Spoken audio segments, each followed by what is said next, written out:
So I was born sometime in the 90s. I'm a 90 baby, yeah, so I'm not Gen Z. Or maybe I am, but then, whatever.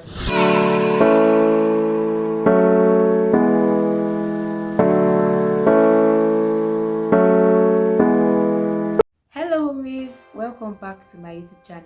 If this is your first time here, my name is Christiana Showumi. And if you're a returning subscriber, thank you for always coming back to my channel. So in this video, I'll be talking about myself basically. During my birthday, I show out the question and answer about what people would like me to talk about, and someone asked for me to talk about myself, how I've evolved to be who I am. So that's what I'll be doing basically. So I'm Christiana, that's my first name. I'm the first of 7 kids, and I was born a Christian. I'm the first girl. I have 3 male siblings and 3 female siblings. Yes, my parents are clergy people. Yes, if that counts.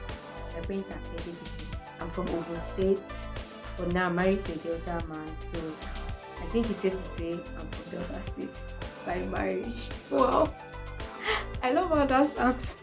So I was born sometime in the 90s. I'm a 90 baby, yeah, so I'm not Gen Z. Or maybe I am, but then, whatever. So basically, I started my primary school very early. We moved houses, changed school, and I was kind of a whiz kid, so I was the teacher's baby. Everybody wanted to show me. That's my father's name, but yeah, that's what I was called.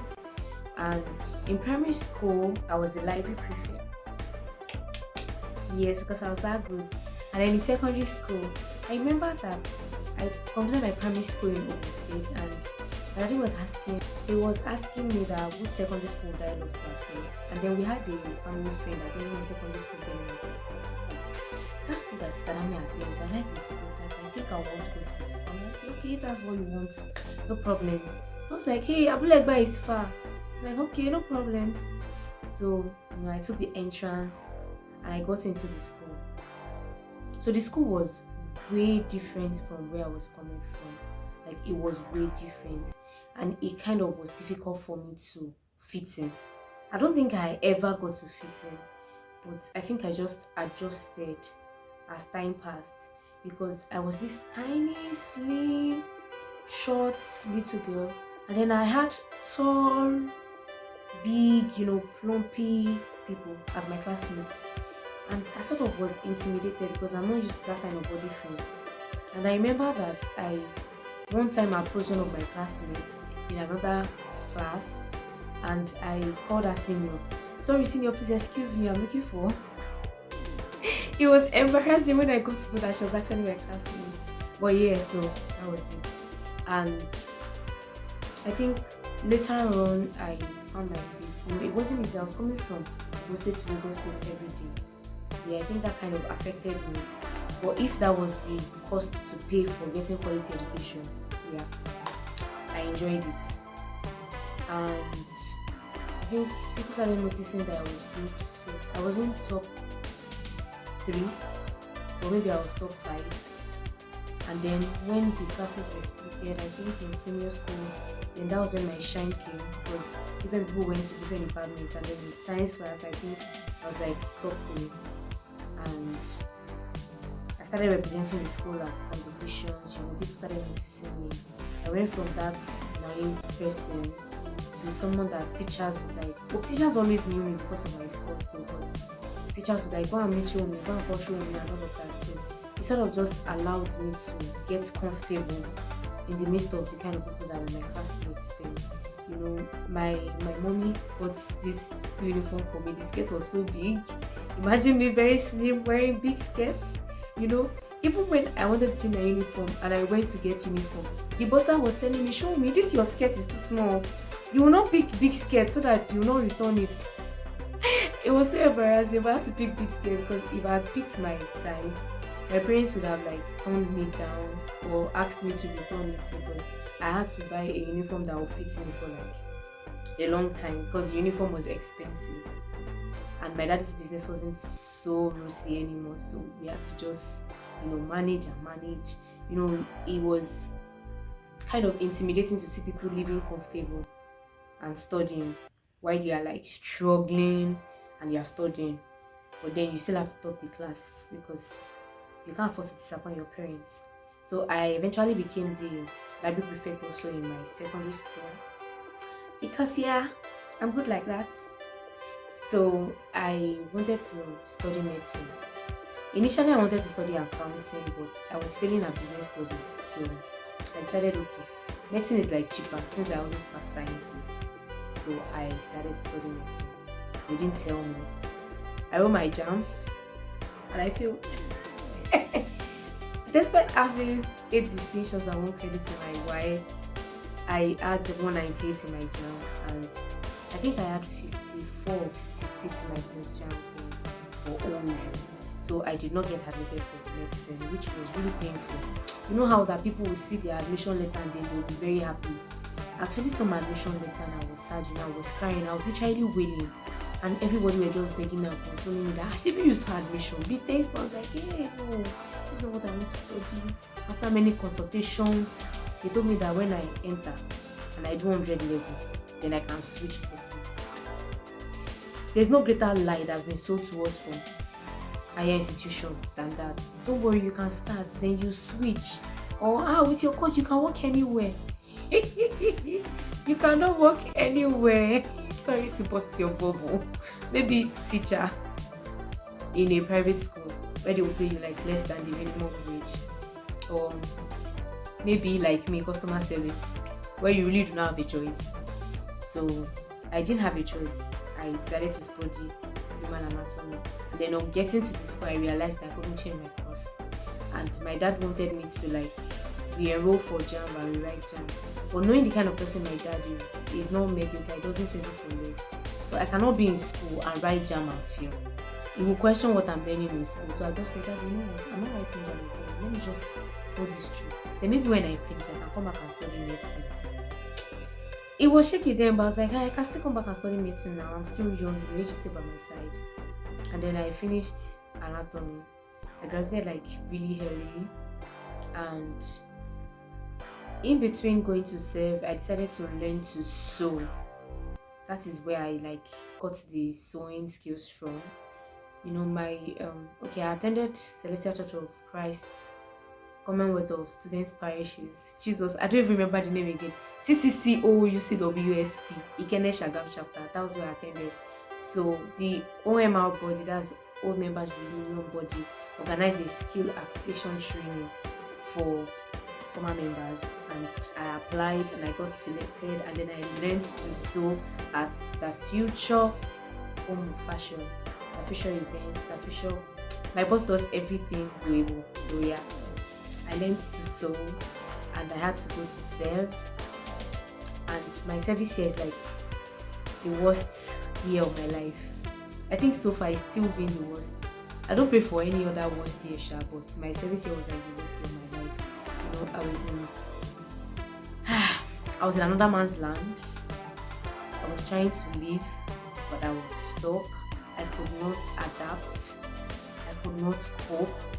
On top of that, I was abused or manipulated, or I think I'll attach the video of my NYSC experience here somewhere above. I think I should, yeah. If you've not watched it, then you should go and watch it so that you can understand what I mean by that. And after my NYSC, my friend recommended me for a job. Okay, yes, so I started applying for jobs, and then I had business while I was in school. I was selling underwear. By the time I was leaving NYSC, I still sold the underwear, and then I started that coming back, I wanted to like do different business. So I started selling fabrics. So that's like my major business. I sell fabrics, but male's fabrics. I do other fabrics majorly. I sell male fabrics. So I was selling that while applying for jobs, and then I got a job opportunity by referral by my friend John. We don't really talk anymore, but yeah, John did that. He referred me for the job. I attended the interview and I was selected. And then the job was in Surrey. My parents stay in the state. On my way for that interview, I was actually called a thief on the train. Jesus. I don't know if I have a video on that. If I do, I think I'll just put it up somewhere. I was called a thief on the train. It was so embarrassing. But I still attended the interview and I passed the interview and I got the job. Then the issue of where to stay came up because the job was in Surulere and my resumption time was very early. So I needed somewhere to stay very close. Then I contacted somebody and somebody contacted somebody and somebody contacted somebody. And I eventually got a place to stay, a redeemed church. And I stayed in the church. But the pastor was so nice to me, he helped me get a mini camp bed. And I was there, I had to eat out, I was trying to get a grasp of the old area, I had to buy water. Coming from a house that I never fetched water, I had to buy water, I needed water. It was a lot. The story of my life cannot contain one video, but I'm trying to so the video is not so long. And then my friend Kumi was my closest friend in the university, such a lovely boy. Yeah, we're still good, but I don't think we're as close as we used to be. So he called his dad, and his dad was like, "Oh, you're in Surulere. Oh, we stay in Surulere too now. And you can come, you can move in with us." That's so.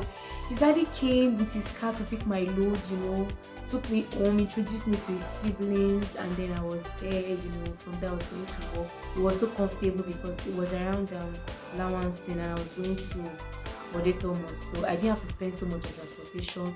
There was food readily available. There was no stress. It didn't stress me at all. I'll just wake up and go to work. And then, I had this very, very disturbing dream about my place of work. God was telling me some things that I wasn't clear about, and then one day I just woke up and the Holy Spirit told me to leave. It was weird. The Holy Spirit told me to leave the job. I'm like, okay. I'm just like 3 months here and I had to leave the job. After leaving the job for a while, I focused on my business, added other businesses while still trying to apply to jobs. And yeah, I got another job. Then I worked and I'm currently working. But basically, with all my years of study of human anatomy, I'm actually practicing as a customer service representative, which is in no way linked to what I studied in school. So that is that about my career. So as a child, my parents were like my first contacts. They were like the ones that formed my principal values, and it helped me. And then it's weird when I see some people acting some kind of way. I'm like, were you guys not trained? Like, who raised you? Because in our house, you couldn't use vulgar words. In our house, you would not dare lie. In our house, like, there were so many laid down rules that you wouldn't even want to break. Because when you break the rules, the consequences are severe. My mom was strict, my daddy was strict. There was no soft landing for you. So if you are bad, both of them will scold you. And for Christianity, they actually planted my faith. There's a video on my journey through Christianity. I think I would also put that up so you can watch that to know how I built my faith. And I'm still building my faith, and I want us to build our faith together. That's basically one of the reasons why this channel exists. The journey through faith is not an easy journey, so you really need encouragement from time to time. I also need encouragement from time to time. And yeah, so the one thing I don't really talk about in my childhood is abuse, sexual abuse. In 2, 3 years, 4 years ago, I was at the forefront of advocacy, volunteering with NGOs, talking about girl child, male child, child sexual exploitation. And this was because as close as my mom was, as free as she was with us, as careful as she was with us, I still got abused a couple of times from neighbors, older classmates, Sexual abuse basically. I wasn't raped, but it was abuse. Abuse is abuse. And then I was abused again in the university by someone that knows someone that tried to take advantage of me, but it wasn't able to. And then I went to serve, and then I was abused again. You know how that you are advocating for something, and then you're actually falling victim of what you're advocating against. My service here, I really do not want to remember. But yeah, so that's all about me basically. And now I'm married to the love of my life that I met in 2020. If you want to know how we met, I would also put the link in the comment section or in the information of the video, because I don't know how many links I can put up. So I'll be putting the links to all these videos in the about information or video comments, or I don't even know, but I would attach the video. So if you still have more questions to ask me, or you have other things you want me to talk about, do not hesitate to drop it in the comment section below. I'll see you in my next video. Until then.